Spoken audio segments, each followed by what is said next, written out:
मी आमदार म्हणून निवडून येऊ नये यासाठी काम करणाऱ्या सांगली जिल्ह्यातील काही माजी आमदारांना जर राष्ट्रवादीत घेतलं तर भाजप आमदार गोपीचंद पडळकर हे अजित पवारांवर तोफ डागण्याच्या तयारीत आहेत. नुकतेच याबाबत गोपीचंद पडळकर यांनी याबाबत संकेत दिलेत. याबाबत पडळकर म्हणाले की सांगलीत काही माजी आमदार अजित पवारांच्या राष्ट्रवादीत प्रवेश करणार अशा बातम्या वाचतोय.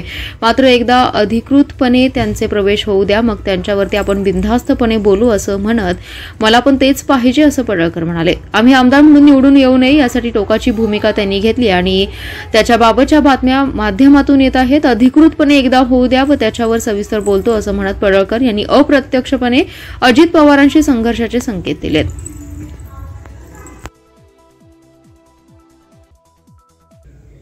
सांगली जिल्ह्याच्या सहकाराला एक समृद्ध असा वारसा आहे. या जिल्ह्यात स्वर्गीय वसंतदादा यांनी सहकाराचं मोठं जाळं विणलंय.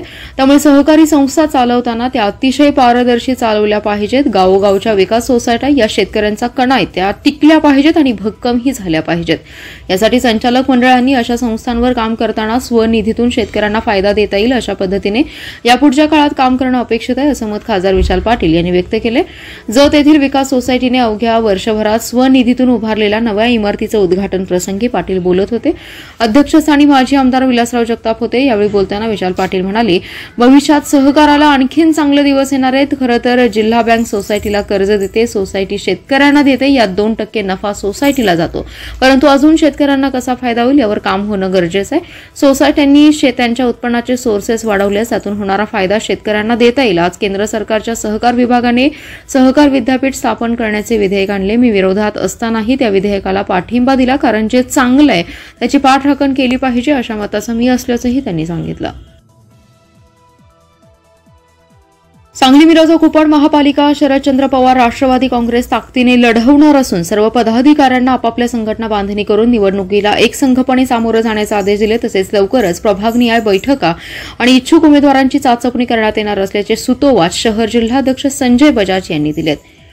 सांगली राष्ट्रवादी काँग्रेस शरदचंद्र पवार पक्षाची जिल्हा कार्यकारिणी तसेच प्रदेश कार्यकारिणी फ्रंटल सेल तसेच संघटनांच्या शहर जिल्हाध्यक्षांची आढावा बैठक शहर जिल्हाध्यक्ष संजय बजाज यांच्या अध्यक्षतेखाली पार पडली. आगामी निवडणुकीच्या पार्श्वभूमीवर देशाचे नेते राष्ट्रवादी काँग्रेस शरदचंद्र पवार पक्षाचे राष्ट्रीय अध्यक्ष देशाचे नेते शरदचंद्र पवार यांच्या संकल्पनेतून प्रदेशाध्यक्ष जयंत पाटील यांच्या सूचनेनुसार आगामी महानगरपालिका निवडणुकीच्या अनुषंगाने तयारी करण्यासाठी संघटना बांधणी मजबूत करण्यासाठी आज सांगली शहर जिल्ह्याची बैठक घेण्यात आली. या बैठकीत सांगली मिरज कुपवाड या तिन्ही शहराचा आढावा घेत बजाज यांनी सर्व पदाधिकाऱ्यांना आपापल्या संघटना बांधणी करून निवडणुकीला एकसंघपणे सामोरे जाण्याचे आदेश दिलेत.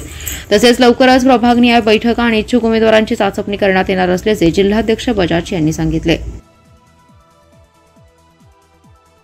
सामाजिक समता सप्ताहानिमित्त आज सांगलीतील समाज कल्याण कार्यालय येथे ज्येष्ठ नागरिकांसाठी कार्यशाळा व आरोग्य शिबिर या कार्यक्रमाचं आयोजन करण्यात आलं होतं. यावेळी रक्त तपासणी, डोळे तपासणी, रक्तदाब, शुगर इत्यादी सर्व तपासणी शिबिरास ज्येष्ठ नागरिकांचा उत्स्फूर्त प्रतिसाद लाभलाय. समाज कल्याण सहाय्यक आयुक्त नितीन उबाळे, प्रादेशिक विभाग फेस्कॉमचे अध्यक्ष यशवंतराव चव्हाण, ज्येष्ठ नागरिक जगन्नाथ मोरे पाटील, बापू जाधव, प्राध्यापक Biraje, Madhavbaug clinic Priyanka Gaikwad, Nayantara clinic home सांगलीचे डॉ प्रशांत ऐवळे आदी जण उपस्थित होते. प्रादेशिक विभागचे अध्यक्ष यशवंतराव चव्हाण म्हणाले, ज्येष्ठ नागरिकांनी विविध अडीअडचणीवर हसत हसत मात द्यावी. आई वडील कल्याणकारी कायदा 2007 प्रभावीपणे राबवणं गरजेचं असल्याचंही सांगितलं. मुख्यमंत्री वयोश्री योजना, तीर्थदर्शन योजना प्रभावीपणे राबवावी. पेन्शनसाठी निर्माण होणाऱ्या विविध समस्यांबाबत पाठपुरावा करण्यात यावा असंही ते म्हणाले. यावेळी प्रियांका गायकवाड यांनी ज्येष्ठ नागरिकांच्या आरोग्याविषयी काळजी या विषयावर मार्गदर्शन केले. प्रशांत ऐवळे यांनी डोळ्यांविषयी काळजी घ्यावी असंही मार्गदर्शन केलं. जगन्नाथ मोरे पाटील यांनी ज्येष्ठांना सामाजिक जीवन जगताना येणाऱ्या अडीअडचणीवर कशा रीतीने मात करता येईल याबाबत मार्गदर्शन केले. पुणे दौऱ्यावर आलेल्या केंद्रीय गृहमंत्री अमित शहा यांची भाजप आमदार गोपीचंद पडळकर यांनी भेट घेतली आहे. पुण्यामध्ये होणाऱ्या पुण्यश्लोक अहिल्यादेवी होळकर यांच्या जयंती कार्यक्रमाचं निमंत्रण देण्यासाठीच ही भेट होती अशी माहिती आमदार गोपीचंद पडळकर यांनी दिली आहे. पुण्यश्लोक अहिल्यादेवी होळकर यांची जयंती अखंड देशभर भारतीय जनता पार्टीच्या माध्यमातून आणि संघ परिवाराच्या माध्यमातून साजरी केली जाते. याचबरोबर अहिल्या भक्तांच्या माध्यमातून सुद्धा महाराष्ट्र आणि देशभर वेगवेगळ्या कार्यक्रमांचं आयोजन केलं जातं। याचाच एक भाग म्हणून पुण्यामध्ये पुण्यश्लोक अहिल्यादेवी होळकरांच्या जयंतीचा कार्यक्रम आयोजित करण्याचा विचार आहे। या संदर्भात राज्याचे मुख्यमंत्री देवेंद्र फडणवीस यांच्या नेतृत्वात आणि महसूल मंत्री आणि प्रदेशाचे अध्यक्ष चंद्रशेखर बावनकुळे यांच्या उपस्थितीमध्ये गोपीचंद पडळकर यांनी देशाचे गृहमंत्री अमित शहा यांची पुणे येथे भेट घेऊन त्यांना कार्यक्रमाला यावं ही विनंती आणि निमंत्रण दिले। अहिल्यादेवी होळकरांच्या जयंती कार्यक्रमाचं निमंत्रण देण्यासाठीच अमित शहा यांना भेटल्याचं पडळकर यांनी सांगितलं।